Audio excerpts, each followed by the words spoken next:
Research suggests that in social situations, we tend to unconsciously imitate the people around us. And today, we'll get into some reasons why it might actually be a good thing if you find yourself doing this a lot. Your tendency to copy other people's mannerisms is what researchers call the chameleon effect. In 1999, researchers from New York University detailed 3 experiments that roughly mapped out how this works. One experiment had participants work with a partner on a task where they took turns describing photos. They were all paired with actors, although they didn't know that at the time, and when the actor would smile or jiggle his foot or rub his face, the partner tended to follow suit.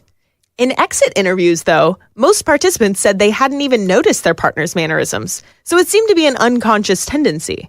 In the second experiment, participants were paired with actors once again, but this time the actors either mimicked their partner's behaviors or they adopted neutral mannerisms. Participants whose partners had mimicked them were significantly more likely to say they liked their partners and that the interaction had gone smoothly. And in the third experiment, researchers measured people's empathy using something called Davis's Interpersonal Reactivity Index, which tests how likely you are to spontaneously try on another person's perspective. Basically, how empathetic you are. They found that the more empathetic someone was, the more likely they were to mimic their partner's mannerisms. The team said that this made sense because empathetic people pay more attention to the people around them and have an overall greater perception of those people.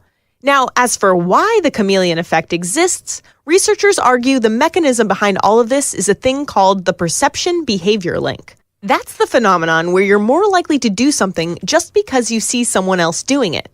This link is well documented when it comes to micro-level behaviors you can imitate unconsciously, like gestures, postures, speech patterns, and moods.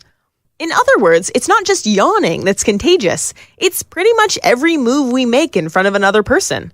Mimicry seems to work like social glue, helping pairs to bond and promoting group cohesion. And as the researchers behind this study pointed out, it seems to help us bond even when we're not trying to. So the next time you find yourself mirroring someone's gestures or mimicking someone's accent, don't be embarrassed. Just remind yourself that it means you're an empathetic human being. Cody, do you do this? Yes. I notice it during podcast interviews. If a guest has a verbal tic, I will adopt that verbal tic. Actually, so will you. Yeah, definitely. If somebody says, a lot, then in that interview, you and I will say, more. And you edit these things, so you probably notice that all the time. Yep. Wow. It's a thing. I didn't even realize that. Do you? I mean, yeah. I think I notice it especially when I'm hanging out with jazz musicians. Like, I know there are a lot of silly stereotypes about jazz musicians, like calling people cats and saying things like dig, and those are real. And I do them in certain situations. Awesome.